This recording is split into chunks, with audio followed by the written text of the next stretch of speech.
Hi, I'm Portia, and I have stage 2 breast cancer, and I want to answer one very important question that I feel like we might not be asking enough. What causes cancer? It seems to be kind of a controversial topic. Maybe even more controversial than having cancer itself. It almost seems to be just as controversial as getting a venereal disease.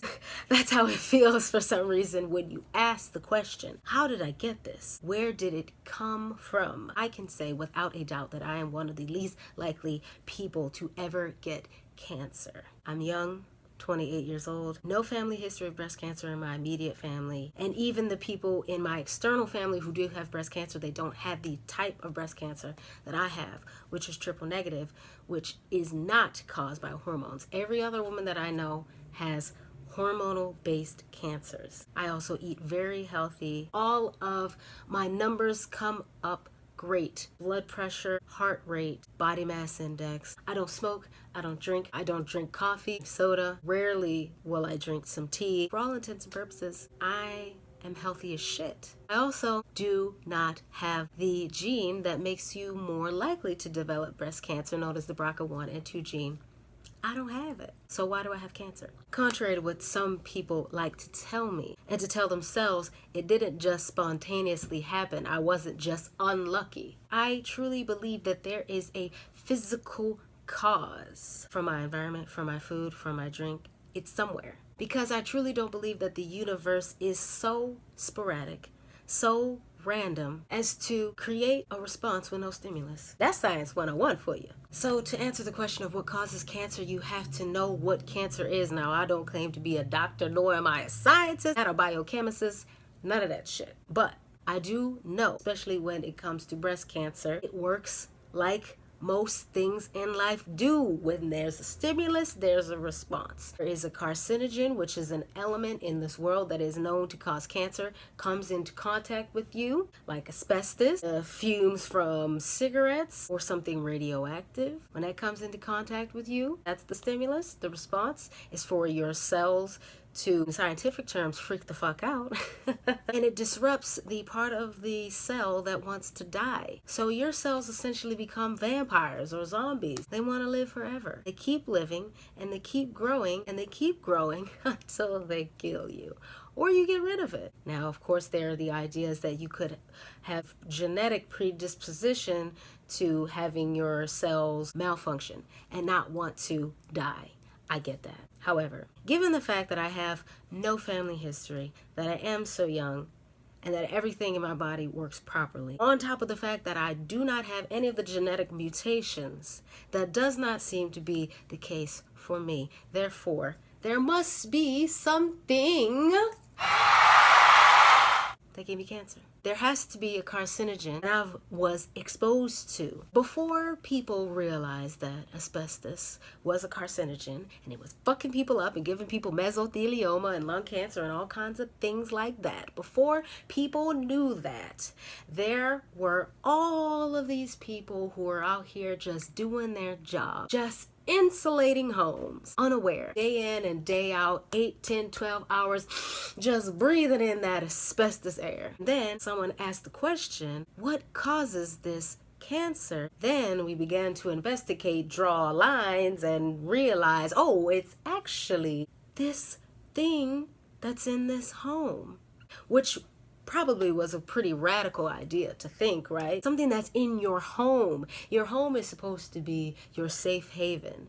And to imagine that the thing that's in your home is the very thing that's killing you, that is creative thinking. That's innovative thinking. And that's the kind of thinking that we have to have if we are ever going to discover what causes cancer. Of course, I'm specifically looking at triple negative breast cancer because as of now, there seems to be no cause. This is a mystery cancer. This is a spontaneous Virgin Mary Immaculate Conception Immaculada cancer. And I don't believe that that's the case. My thought process on this, I might not be a doctor, but I am an artist and I can recognize a pattern when I see one. There is a trend of the healthiest, most unlikely people getting most deadliest, further along, rare diseases, illnesses, and cancers. These are people who are doing everything right. Everything that we were told that would stop us from getting this thing, and somehow we still got this thing. And not only did we get this thing, but we got this thing bad. I'm stage 2. I know people who smoke, who drink. They don't have shit, not even high blood pressure. There are people who have been vegan, vegetarian, they count their macros, they drink their water, they mind their business, and they have stage 4 lymphoma. So if all these people who do exactly what you say not to do don't get cancer, and everyone who does the things that you say that you should do get cancer, then clearly there's something that quote unquote healthy people are doing, being exposed to, ingesting, that gives them cancer, that people who are unhealthy, quote unquote, do not expose themselves to. So my thought process was, of course it could be the food. There's all this controversy about pesticides and the fertilizers and the GMO and everything that's in healthy food. Healthy people eat healthy food. So say for instance, if lettuce causes cancer,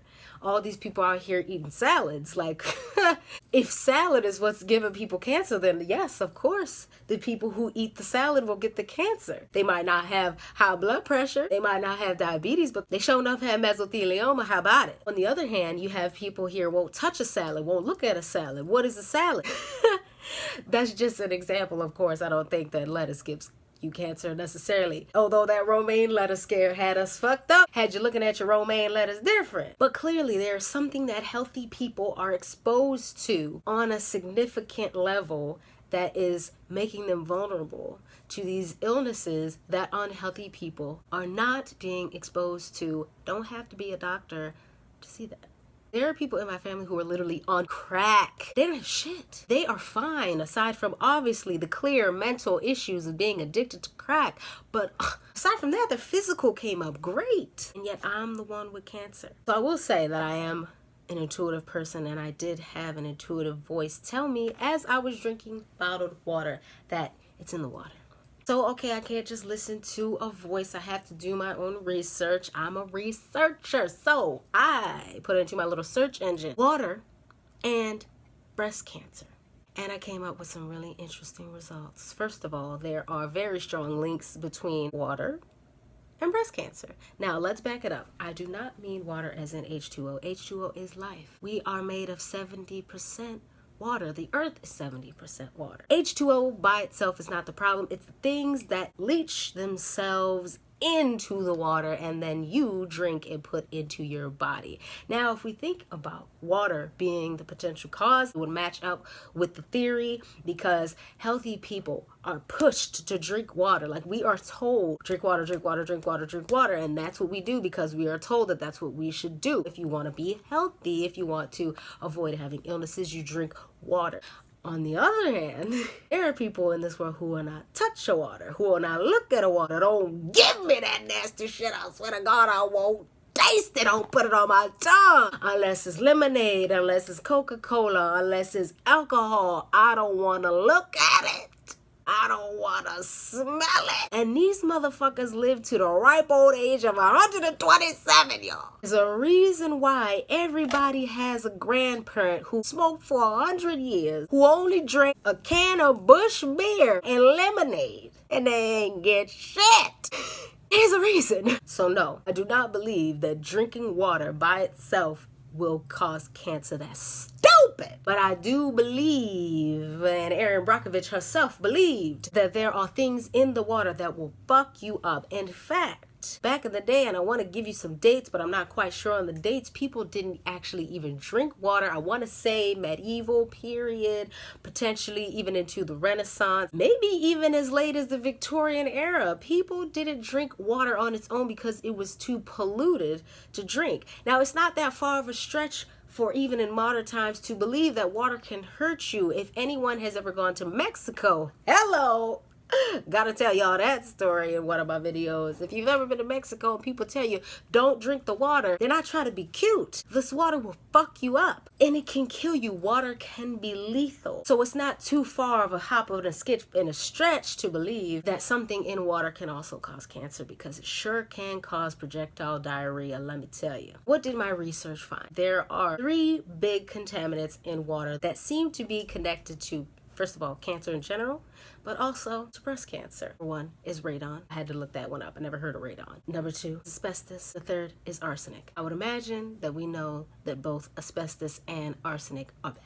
But radon was something that I'd never heard of, and I had to investigate. So radon is a naturally occurring radioactive gas. It is already known to cause lung cancer and probably mesothelioma, which always gets confused with lung cancer. It can also get trapped in water, which you can then drink. Usually radon is found in well water or water that's underneath the surface, because usually, for the most part, water that is above the surface is exposed to oxygen, and then the radon can just evaporate. That means that people who are getting their water from wells have a higher chance of drinking radon, drinking cancer. So that was shocking. I had to go deeper into some research. When you look up radon and breast cancer, there's only one study that's been done, like literally one,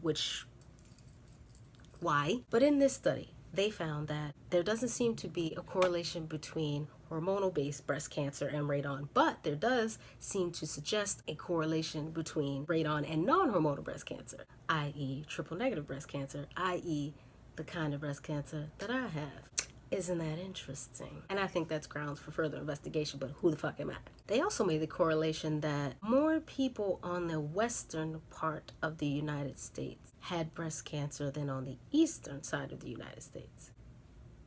Aside from New Hampshire, which I believe is like the #1 breast cancer, which, why are we not looking into that? Why are we not looking into like geolocation and what could be there in those areas that make people more prone to having breast cancer? I don't know why that study isn't being done. Yes, I live on the western side of the United States, and when I moved here is when I spontaneously got breast cancer.